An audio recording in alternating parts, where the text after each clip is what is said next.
with breaking news from northern Israel, where the death toll has now risen to at least 44 after what appears to have been a stampede at a religious festival.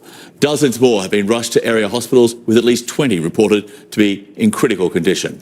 Officials say up to 100,000 mostly ultra-Orthodox Jews had gathered to celebrate the Lag BaOmer holiday on Mount Meron. Those who were there saw this normally festive holiday turn to tragedy.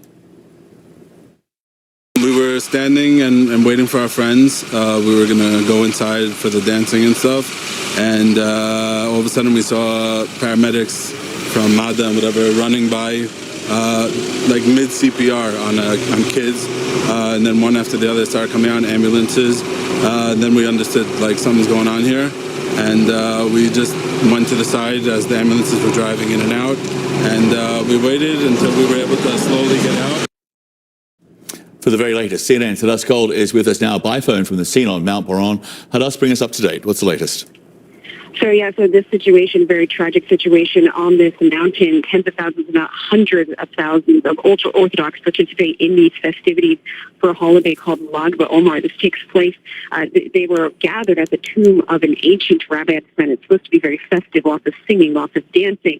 But as you can see from some of these images, it was very crowded as well. And some sort of stampede, some sort of crush of people took place on what may have been some sort of flight upstairs. And as a result, we're getting these really tragic numbers of 44 dead, at least 100 injured. Now, we are near the mountain right now, heading towards the tomb. And we are just seeing bus after bus, tour bus after tour bus heading towards the scene, because there are still thousands of people that need to be taken away from this mountain. We are seeing people literally walking along the sides of the highway as they are trying to leave this area, because normally this festival would continue through the night, would continue into today, but they are taking people away from the mountain because of this tragedy.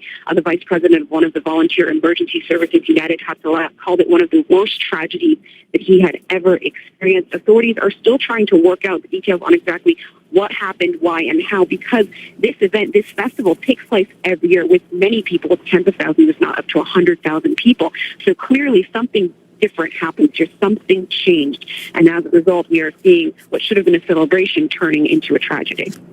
So, Hadas, explain the area where this is believed to have all taken place, because it appears to have been a narrow passageway, possibly a stairwell, where suddenly there was just a push of people and a crush of people, and that is where so many people lost their lives. And who's responsible for crowd control at this sort of event? Right, there are still people trying to leave the area, and there was clearly some issue with crowd control, and it's not clear exactly what happened and why, but just from the images you can see that there were just many, many people completely stuffed together, and that's quite unusual for us to see, especially in the past year of the pandemic, to see so many people together. And actually, in the last year, this event did not happen the same way because of coronavirus restrictions, but this year, clearly it's somewhat of a return to normalcy. Perhaps that caused more people to want to come to the event, to come celebrate, to enjoy, because it's supposed to be for these people, for these ultra-Orthodox, it's supposed to be a very festive holiday, lots of singing and dancing through the evening, lighting of bonfires, but clearly something went wrong. It's still not clear what sparked this stampede, what sparked this chaos.